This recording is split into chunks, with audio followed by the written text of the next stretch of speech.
Desa Kembang Langit, sebuah desa kecil yang terpencil di lereng perbukitan Jawa Tengah, dikelilingi hutan pinus dan sawah-sawah. Udara di sana masih bersih, aroma tanah basah dan kabut tipis di pagi hari menjadi teman akrab para warga yang hidup bersahaja. Di sanalah Jamal tinggal bersama ibunya, Bu Marni, di sebuah rumah kayu sederhana peninggalan almarhum ayahnya. Jamal, pemuda 24 tahun yang sederhana dan dikenal baik oleh warga.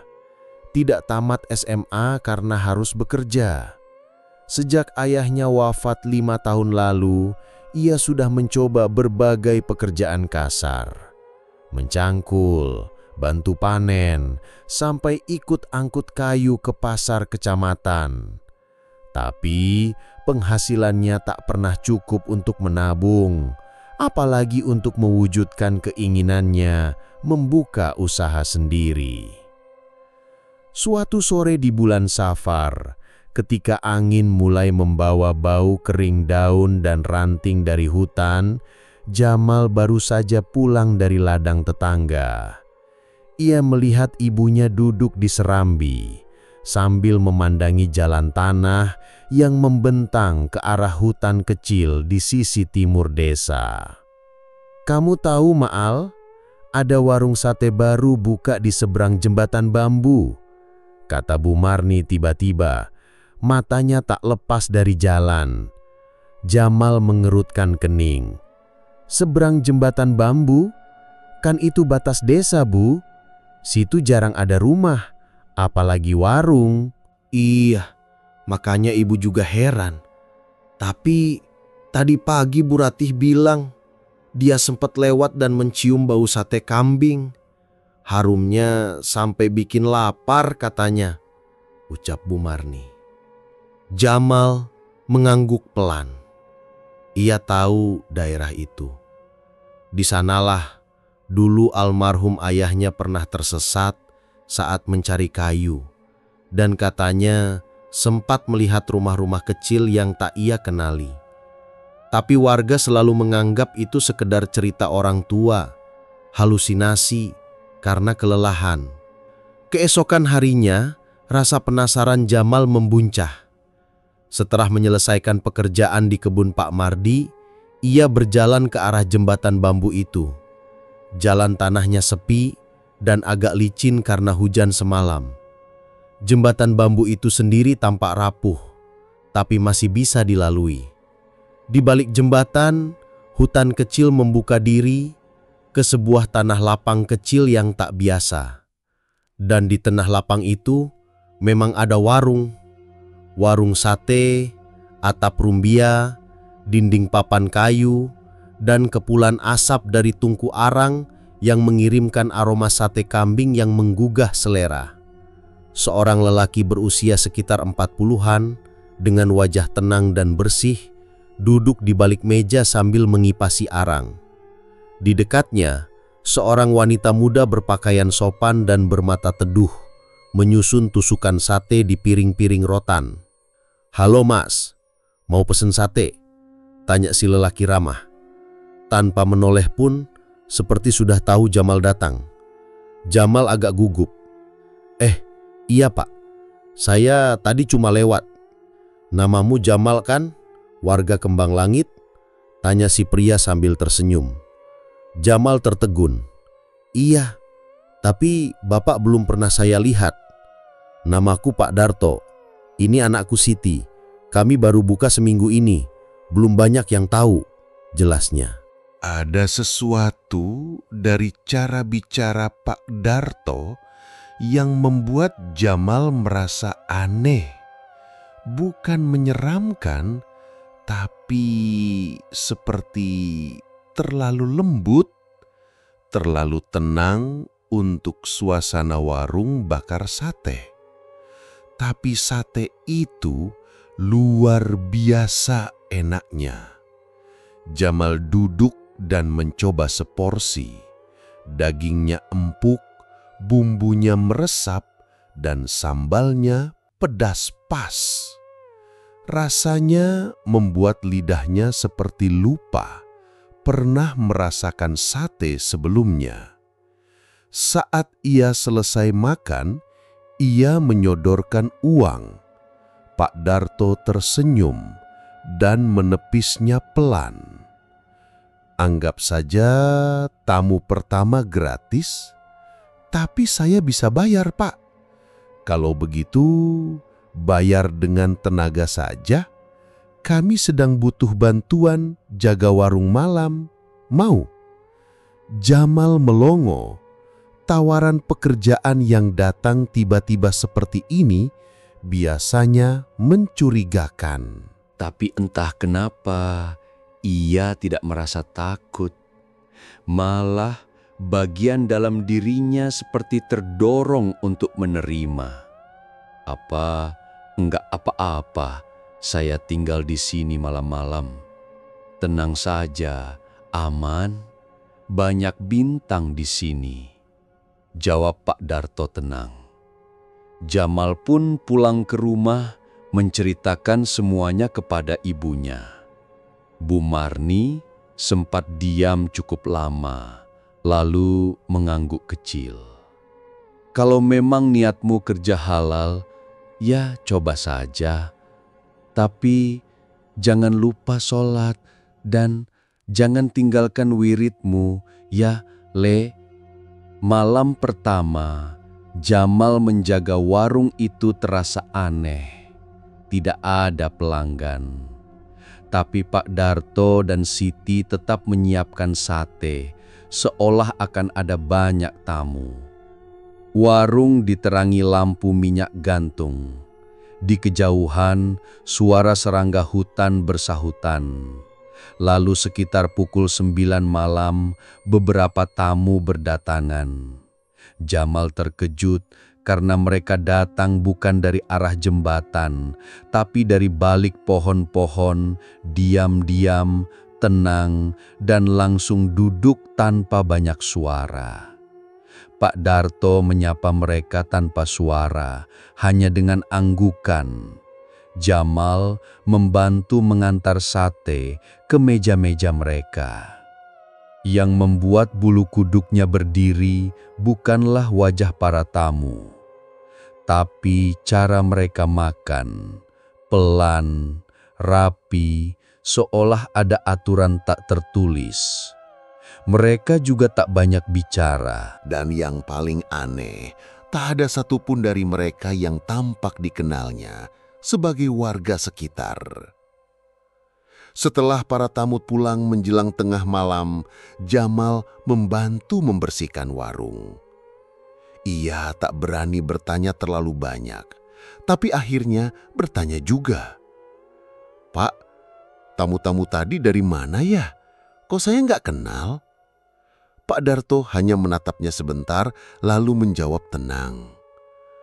"Mereka dari lembah yang tidak semua orang bisa lihat." Jamal hanya mengangguk pelan. Tapi malam itu, ketika ia menyeberang jembatan untuk pulang, ia merasa jembatan itu lebih panjang dari sebelumnya. Dan ketika tiba di rumah, jam dinding menunjukkan pukul 2 dini hari. Padahal ia yakin baru sekitar tengah malam. Pagi harinya, Jamal terbangun lebih siang dari biasanya. Tubuhnya pegal dan kepalanya berat. Di ruang tengah, Bu Marni sudah menyiapkan teh hangat dan nasi jagung. Namun, ekspresinya tampak murung saat melihat anaknya keluar kamar. "Jam berapa kamu pulang, Mal?" ucap ibunya pelan. Jamal mengangguk. "Iya, Bu. Kayaknya saya kecapean. Tapi di sana tenang banget. Pelanggannya aneh-aneh, tapi nggak ada yang jahat." Bu Marni menghela napas panjang. Ia tak berkata apa-apa, hanya menyeruput teh dengan pelan, tapi sorot matanya menyiratkan kekhawatiran. Ia tak bodoh. Ia pernah mendengar kisah-kisah dari almarhum suaminya tentang tempat-tempat yang tak semua mata bisa melihat, tentang warung-warung yang tidak seharusnya ada, tapi muncul untuk orang tertentu. Namun, Jamal tetap bekerja malam itu dan malam-malam berikutnya. Hari-hari berlalu, Jamal jadi semacam karyawan tetap di warung itu. Siang ia bantu bersih-bersih, malam menjaga dan melayani pelanggan bersama Pak Darto dan Siti. Setiap malam, tamu-tamu dengan wajah tenang dan senyum lembut datang dari arah hutan. Makan, lalu pergi, diam-diam. Tidak pernah ribut, tidak pernah buang sampah sembarangan. Namun, Jamal mulai memperhatikan hal-hal kecil yang tak biasa. Tusukan sate tak pernah habis meski ia merasa tak menyiapkan sebanyak itu. Arang tak pernah habis padahal tidak pernah diganti. Uang dari pelanggan entah kemana. Ia tidak pernah melihat mereka membayar, tapi kebutuhan warung selalu terpenuhi. Pernah sekali Jamal iseng mencatat jumlah tusukan sate yang ia siapkan, 250. Namun malam itu, setelah melayani seluruh tamu, tusukan yang tersisa tetap 250. Ia heran, apakah sate-sate itu tak pernah benar-benar berkurang? Suatu malam, ia memberanikan diri bertanya pada Siti, gadis yang wajahnya semakin akrab dan mengisi pikirannya diam-diam. "Siti, sebenarnya kita ini jual sate ke siapa sih?" Siti menatapnya lembut, senyumnya tenang, dan ia menjawab dengan suara pelan, "Ke mereka yang lapar, tapi tak bisa makan di dunia biasa." Jamal menelan ludah. Ia tidak bodoh. Ia tahu arti dari ucapan itu, tapi rasa takutnya tidak sebesar rasa damainya. Ia merasa aman bersama mereka.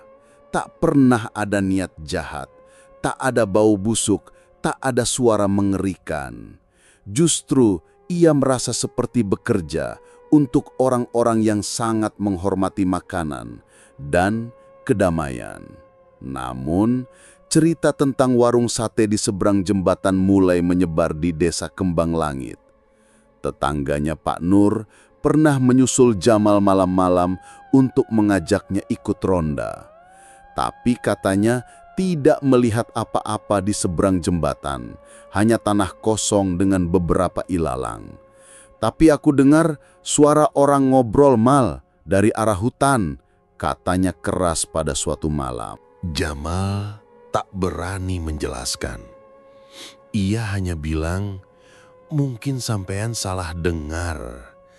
Angin malam bisa bikin suara nyasar." Yang paling resah adalah Bu Marni. Beberapa malam ia menunggu di dapur dengan lampu minyak menyala. Matanya bengkak tapi tak pernah melarang anaknya. Hanya berdoa lebih sering, lebih lama, dan lebih khusyuk. Pada malam ke-13, sejak pertama kali bekerja, warung terasa berbeda. Tidak ramai seperti biasanya. Hanya ada 3 tamu yang datang lalu pergi lebih cepat dari biasanya. Pak Darto menyuruh Jamal duduk. "Kamu pasti sudah mulai menyadari," kata Pak Darto, "kalau Bapak dan Siti bukan orang biasa." Tebak Jamal. Pak Darto mengangguk. "Kami memang bukan dari dunia yang sama denganmu, tapi kami tidak mencelakai. Kami hanya ingin hidup tenang, damai, dan menyajikan makanan yang membawa berkah." Jamal diam cukup lama. "Kalau begitu, kenapa saya yang bisa lihat warung ini? Dan kenapa saya? Kami tidak memilihmu, tapi semesta mengizinkanmu untuk melihat kami, jawab Pak Darto. Kadang yang hatinya bersih, yang jujur, dan tak banyak menuntut dunia, bisa melihat lebih banyak daripada mereka yang matanya terbuka, tapi hatinya tertutup. Jamal tidak menjawab, tapi ia tahu satu hal. Ia tak bisa pergi begitu saja. Hatinya sudah tertambat, bukan hanya pada warung, tapi pada orang-orang di dalamnya, pada Lilah, pada ketenangan yang belum pernah ia rasakan sejak ayahnya meninggal. Sementara itu, warga mulai gelisah. Beberapa mengaku melihat Jamal berjalan malam-malam, tapi langkahnya tak menginjak tanah. Ada yang bilang bayangannya hilang saat lewat pohon jambu. Ada juga yang bersumpah melihatnya berdiri sendirian di tengah lapang, tanpa warung. Pak Nur bahkan sempat mengadu ke Pak RT dan menyarankan agar Jamal dibacakan doa khusus, karena dikhawatirkan terlibat dalam hal-hal gaib.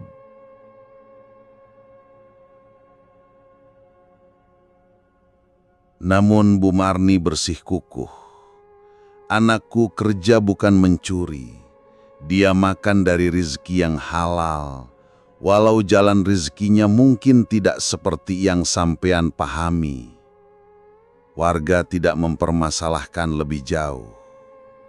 Tapi kabar tentang Jamal dan warung tak terlihat itu menyebar cepat sampai desa tetangga. Beberapa orang penasaran dan mulai mencoba menyeberang jembatan bambu. Namun mereka hanya menemukan semak dan batu. Tak ada warung, tak ada bau sate. Pagi-pagi buta, embun masih menggantung di pucuk daun jati ketika Bu Marni kedatangan tamu. Yang datang adalah Bu Lastri, tetangganya yang terkenal bawel namun peduli. Ia duduk tanpa diminta, Menaruh keranjang kecil berisi pisang rebus di meja kayu ruang tamu. Marni, sampean masih tenang-tenang aja lihat anakmu tiap malam keluar. Kayak bukan manusia, katanya setengah berbisik. Bu Marni menahan napas. Jamal bukan anak kecil. Selama dia pulang dan sholatnya tidak putus, aku masih percaya Allah menjaga dia. Bu Marni cemberut. Tapi gosip makin kemana-mana. Semalam ada yang lihat Jamal duduk di tengah lapang sendirian. Tapi saat didekati, dia hilang. Tahu-tahu muncul di belakang orang itu sambil senyum. Siapa yang bilang? Tanya Bu Marni tenang. Pak Mardi sendiri yang lihat. Bu Marni tersenyum tipis. Ia tak percaya penuh, tapi ia tahu malam-malam memang menyimpan rahasia dan mata manusia sering salah tangkap. Sementara itu, di balik jembatan bambu, suasana warung semakin akrab bagi Jamal. Ia mulai hafal nama-nama tamu malam, meskipun ia tahu nama itu bukan nama biasa. Ada Pak Sudiman yang selalu datang memakai baju lurik dan peci putih. Ada Mbok Suningsih yang gemar duduk di pojok sambil membawa keranjang kosong. Bahkan ada sepasang anak muda yang selalu datang berboncengan naik sepeda tua yang tak bersuara. Semuanya sopan, tak ada yang mengganggu. Namun suatu malam, ketika angin terasa lebih dingin dari biasanya, warung itu didatangi seseorang yang berbeda. Tubuhnya tinggi besar, kulitnya gelap kemerahan, dan matanya tajam menyala seperti bara. Ia tidak duduk, ia berdiri di pojok warung, hanya menatap Siti dari jauh. Jamal langsung merasa hawa aneh menyusup ke tengkuknya. Pak Darto berdiri pelan. "Maaf, kami tidak bisa melayani tamu seperti Anda," ucapnya halus namun tegas. Makhluk itu tak menjawab. Ia hanya menatap tajam, lalu melangkah mundur dan lenyap begitu saja di balik pepohonan. Setelahnya, suasana warung kembali tenang. Tapi Jamal tak bisa melupakan mata makhluk itu. "Siapa dia?" bisiknya ke Siti. Siti menjawab lirih, "Bukan dari tempat yang sama. Dia tidak datang untuk makan. Dia datang untuk mengambil." "Ngambil apa?" "Yang bukan miliknya." Jamal menggenggam sendok yang masih ia pegang. Tangannya dingin. Sejak malam itu, Jamal mulai mengalami mimpi aneh. Ia bermimpi berada di hutan yang sangat sunyi. Ia melihat cahaya dari kejauhan. Warung sate yang menyala hangat di tengah gelap. Tapi setiap kali ia mencoba mendekat, tanah yang ia injak berubah menjadi lumpur. Dan suara aneh, serak dan berat berbisik di telinganya. "Kamu terlalu dekat. Kamu terlalu lama. Ini bukan duniamu." Saat terbangun, ia selalu merasa tubuhnya berat dan tengkuknya kaku. Namun Jamal tidak pernah absen bekerja di warung. Meski Bu Marni makin khawatir, ia tetap mengizinkan. "Ibu sudah mencoba melarang, Nak. Tapi kalau hatimu merasa tenang, ibu hanya bisa menemani dengan doa," ucap ibunya suatu malam. Jamal menggenggam tangan ibunya. "Aku janji, Bu. Aku enggak ngelanggar apa-apa. Aku cuma kerja, bantuin orang baik." Hubungan Jamal dan Siti pun makin dekat. Mereka sering berbincang setelah warung tutup, duduk di bangku kayu sambil minum teh manis. Siti mulai menceritakan kehidupannya yang ternyata tidak jauh berbeda meski dalam dunia yang berbeda. "Kami tidak lahir, tidak juga mati seperti manusia," ucap Siti suatu malam. "Tapi kami juga punya rasa, punya kehendak, punya rasa ingin berbagi." Jamal menatap gadis itu dalam-dalam. Tak bisa ia sangkal, hatinya mulai goyah. Ia jatuh hati. Tapi bagaimana mungkin? Bagaimana cinta bisa tumbuh antara dua makhluk yang tak sejalan dunia? Siti tampak membaca pikirannya. "Jamal, jika waktunya tiba, kamu akan mengerti semuanya." Pada malam ke-30, sejak pertama kali bekerja, Pak Darto mengajak Jamal duduk di belakang warung, dekat pohon aren tua. "Kamu tahu, Mal, warung ini tidak bisa selamanya kami jaga. Kami butuh penerus bukan dari dunia kami, tapi dari dunia manusia. Dunia kami mulai tertutup, jalan keluar mulai menyempit. Tapi kami ingin tetap berbagi dalam cara yang tidak merugikan siapapun." Jamal diam. Ia mengerti arah pembicaraan itu. "Kalau kamu bersedia, kamu bisa lanjutkan warung ini. Tapi kamu harus yakin, sebab ketika kamu menerima, kamu akan jadi penghubung antara dua dunia. Kamu akan menjaga keseimbangan." Jamal mengangguk pelan. "Apa itu berarti saya tidak bisa pulang ke dunia saya?" Pak Darto tersenyum. "Kamu akan tetap di dunia ini, tapi kamu akan melihat lebih banyak dari orang biasa. Dan kamu akan membawa keberkahan untuk mereka yang mau makan dengan hati." Hari-hari berlalu dan malam-malam di warung semakin ganjil.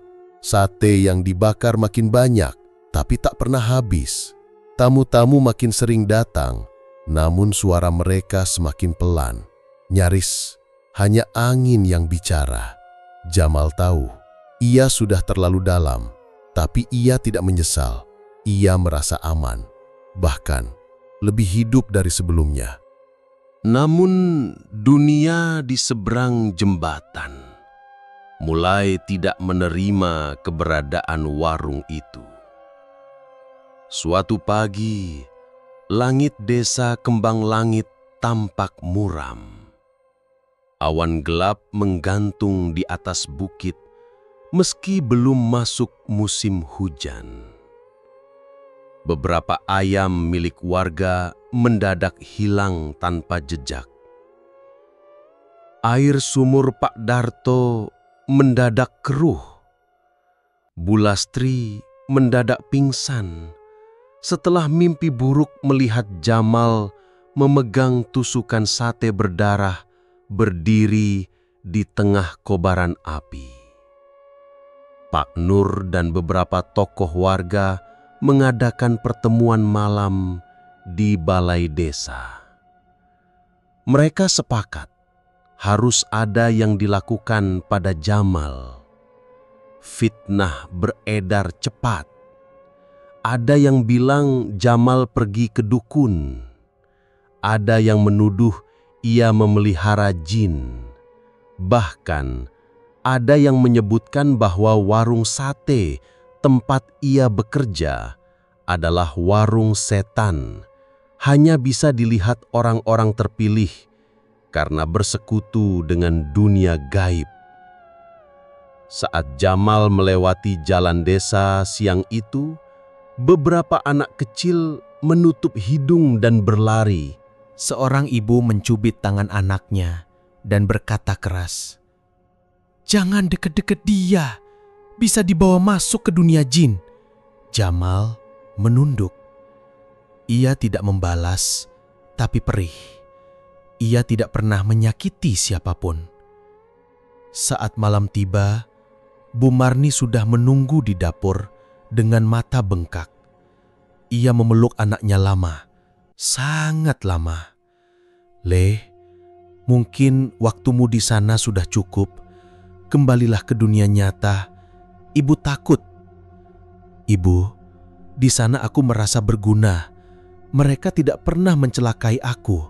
Tapi manusia tak bisa hidup di dua alam selamanya." Lirih Bu Marni. Lama-lama yang satu akan menolak. Tanda-tanda penolakan itu muncul.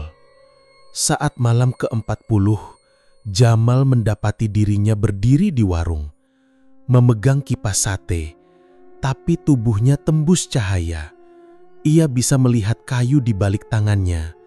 Ia bisa mendengar detak jantungnya sendiri berdetak terlalu lambat, seperti milik seseorang yang sedang tidur sangat dalam. Pak Darto mendekatinya. "Ini yang kami maksud, Jamal.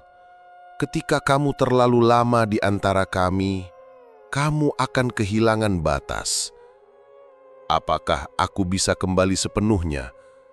tanya Jamal, suaranya berat. "Masih bisa, tapi waktumu tidak lama." Jamal menoleh ke Siti yang berdiri di belakang meja.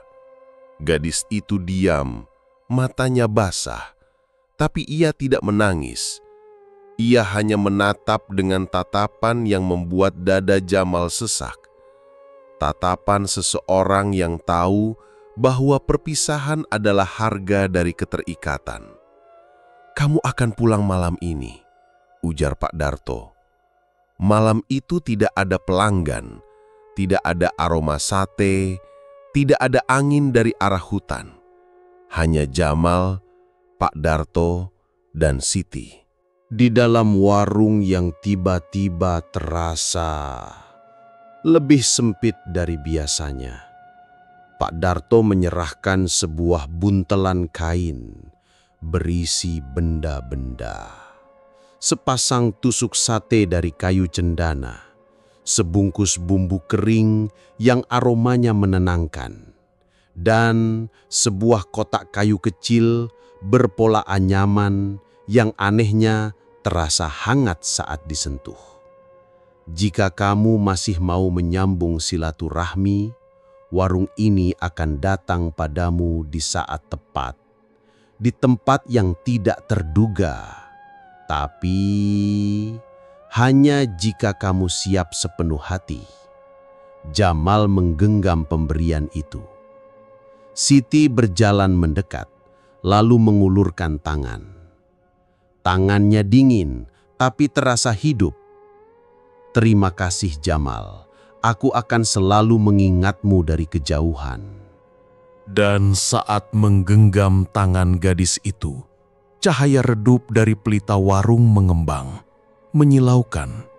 Dunia di sekitarnya berubah kabur, dan ketika Jamal membuka mata, ia sudah berada di depan rumah. Tak ada warung, tak ada asap sate, tak ada siapa-siapa. Di tangannya masih tergenggam buntelan dari Pak Darto. Bu Marni yang mendengar langkahnya keluar langsung memeluknya erat. "Alhamdulillah, Li, kamu balik. Kamu tak berubah jadi kabut." Jamal hanya mengangguk, memeluk ibunya sambil menggigil. Rasanya seperti baru kembali dari tempat yang jauh sekali. Tapi tubuhnya kembali berat, darahnya kembali hangat.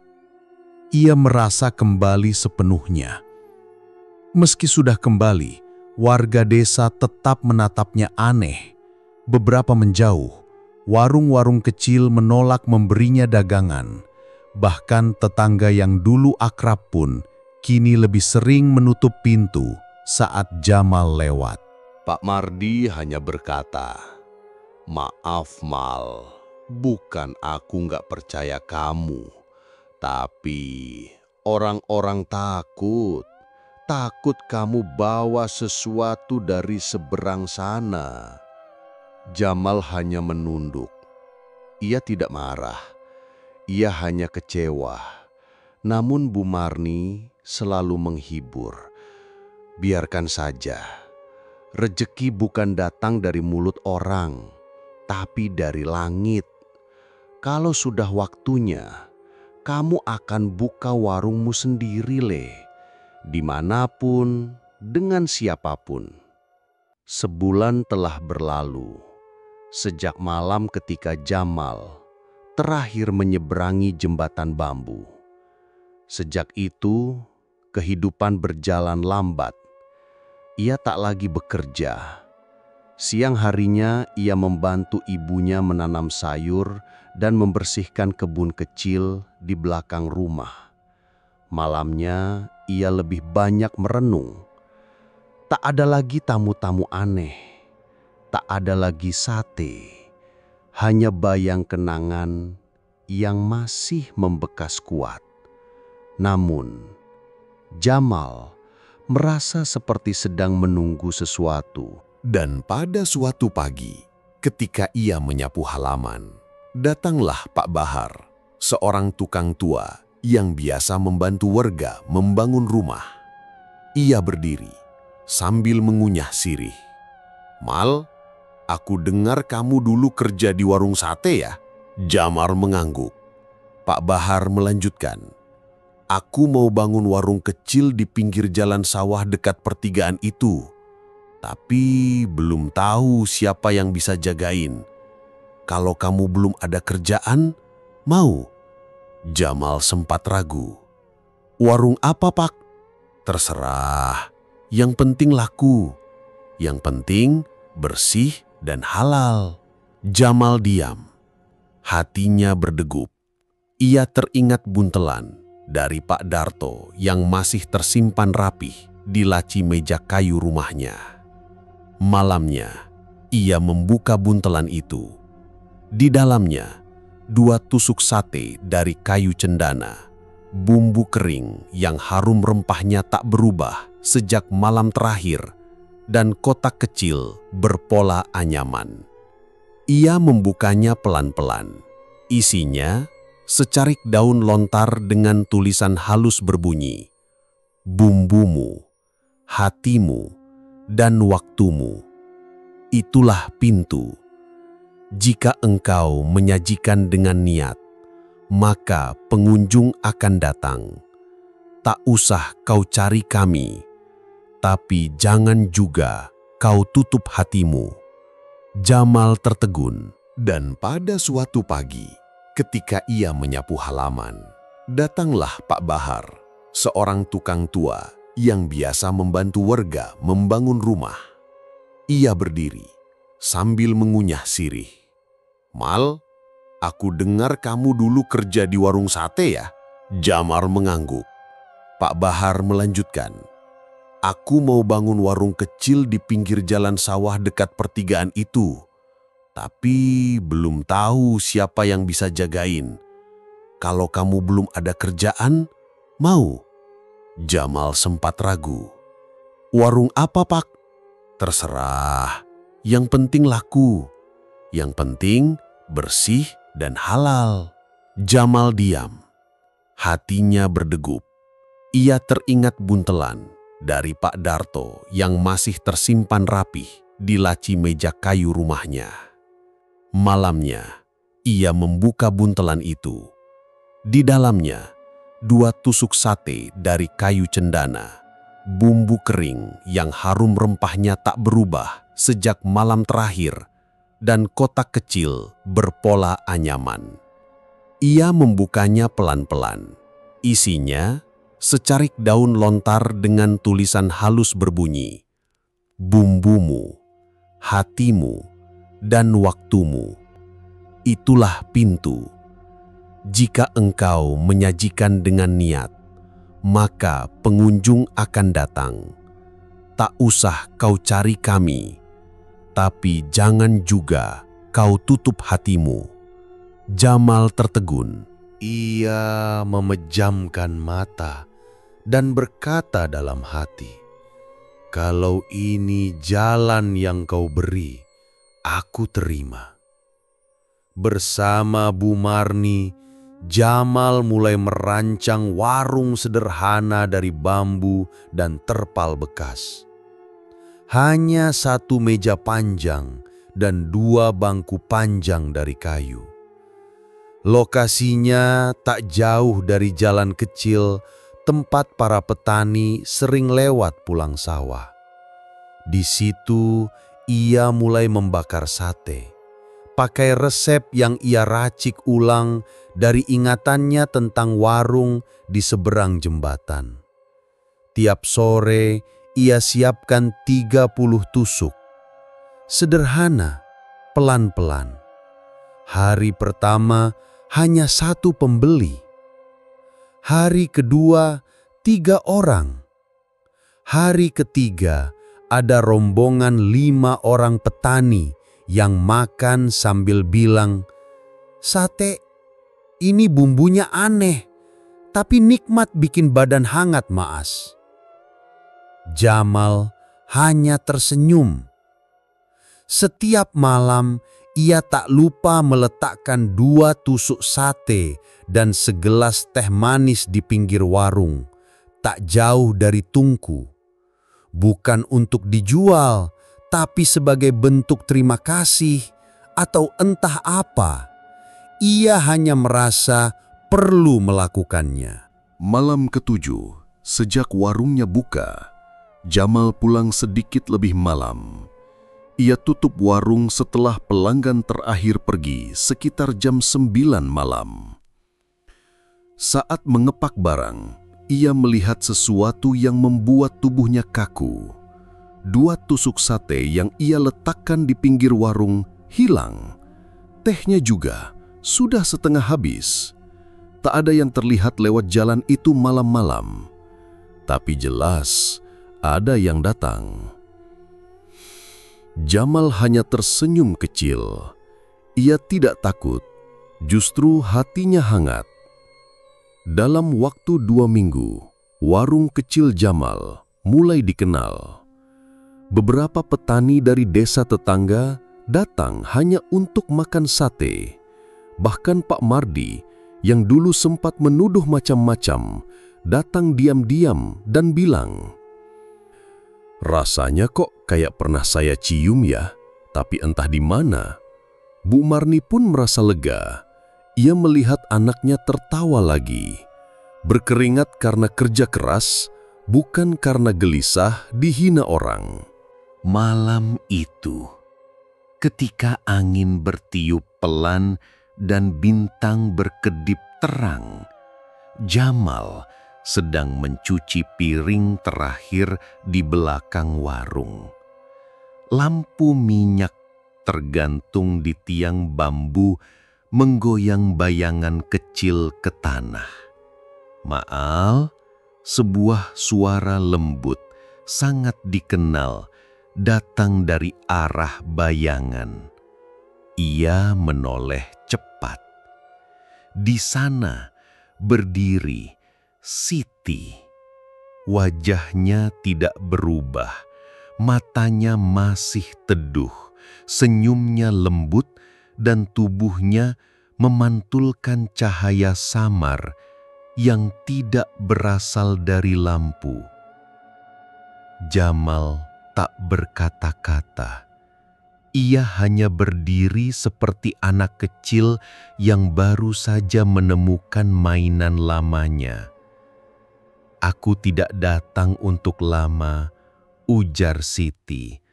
"Aku hanya ingin melihat kamu baik-baik saja." Jamal berjalan mendekat. "Kamu lihat warungku?"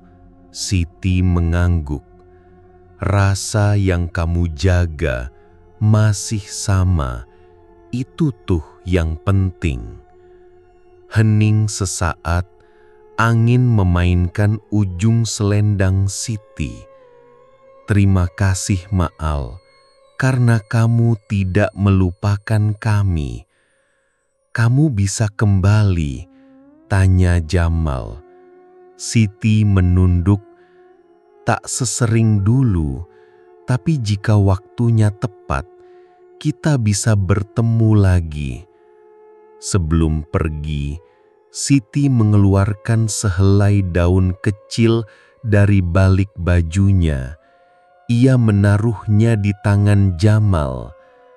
Saat disentuh, daun itu berubah menjadi semacam kain tipis berwarna keemasan. Jika kamu sudah siap, warung ini bukan hanya milikmu, tapi juga rumah untuk siapapun yang datang dengan niat baik.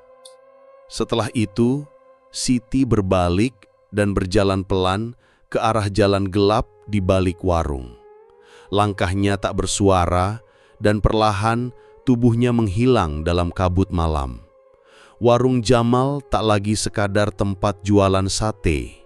Kini, ia tahu ia menjaga jembatan kecil antara dua dunia dengan rasa, niat, dan keikhlasan sebagai syarat utamanya. Dan di suatu sudut warung, 2 tusuk sate selalu diletakkan diam, menunggu tamu yang tak selalu bisa dilihat manusia. Warungnya makin ramai, tapi Jamal tetap membatasi jumlah porsi. Ia tak pernah buka lebih dari 200 tusuk sehari dan tak pernah menambah bangku. Ia bilang kalau semua mau cepat dan banyak nanti rasanya hilang. Bu Marni semula heran, tapi ia paham. Ia pernah mengalami malam yang membuat bulu kuduk berdiri dan malam yang membuat hati bergetar haru karena sate itu. Jadi, ia tak pernah ikut mencampuri apapun yang Jamal putuskan. 3 bulan kemudian, pada suatu sore mendung, seorang lelaki tua datang ke warung. Ia mengenakan ikat kepala kain batik dan membawa tas kulit lusuh. Wajahnya tirus, kulitnya legam, matanya sayu. "Ini warung sate Jamal ya?" tanyanya pelan. Jamal mengangguk. "Iya Pak, silahkan duduk." Lelaki itu melihat sekeliling dengan tenang, lalu berkata, "Saya Pak Darto." Jamal membeku. Dadanya seperti dihantam sesuatu yang hangat. Ia segera menghampiri dan menyalami dengan 2 tangan. "Saya kira Bapak sudah..." Pak Darto tersenyum. "Dibawa kembali, tapi tak lama. Hanya diberi waktu untuk menyampaikan sesuatu." Ia duduk, memesan 2 tusuk sate dan teh manis, lalu berkata, "Apa kamu masih punya tusuk kayu cendana itu?" Jamal mengangguk dan menunjukkan dari balik laci warung. 2 tusuk itu masih utuh. Harum kayunya masih sama seperti baru kemarin diberikan. Pak Darto menatap dalam. Itu bukan milik pribadi, tapi titipan. Kamu sudah menjalankan titipan itu dengan benar. Siti, apa dia juga bisa kembali? Pak Darto menunduk sebentar, lalu menjawab lirih. Ia sudah memilih untuk menjadi penjaga gerbang. Tak bisa lagi masuk ke dunia ini sembarangan. Tapi, jika kamu terus menjaga niat dan warung ini, barangkali dia bisa datang dalam cara lain. Jamal menunduk, dadanya sesak, tapi hangat. Sebelum pamit, Pak Darto memberikan kotak kecil dari bambu. Ini kunci kedua. Gunakan hanya jika kamu merasa jiwamu mulai berat. Isinya bukan uang, bukan bumbu, tapi pengingat. Setelah lelaki tua itu pergi, menghilang di tikungan jalan sawah seperti ditelan kabut, Jamal membuka kotak itu malamnya. Di dalamnya ada gulungan kecil kain putih dan sehelai rambut panjang berwarna keperakan halus seperti benang sutra. Ia tidak tahu maknanya, tapi malam itu mimpinya tenang. Ia melihat Siti duduk di bangku warung, tersenyum dengan purnama bersinar terang di belakangnya. Hari-hari berikutnya berjalan seperti biasa. Tapi sesekali, orang-orang bercerita tentang pengalaman aneh di sekitar warung. Aku lihat ada perempuan cantik di bangku belakang warung. Padahal cuma aku sendirian, kata seorang pemuda. Waktu lewat jam 2 pagi, warung ini kok kayak masih nyala lampunya, ujar seorang ibu tua. Atau yang paling sering, "Mas, bumbu sate ini rasanya bikin saya rindu, tapi saya nggak tahu rindu pada siapa." Jamal hanya tersenyum sambil mengangkat tusuk sate dan membalikkannya di atas bara arang. Terima kasih yang sudah hadir dan menonton atau mendengarkan cerita ini. Semoga kalian sehat selalu, panjang umur, dan dilancarkan rezekinya. Amin. Mohon maaf jika ada kata yang kurang berkenan. Dukung terus channel ini agar terus semangat berkarya untuk menghibur kalian semua. Terima kasih.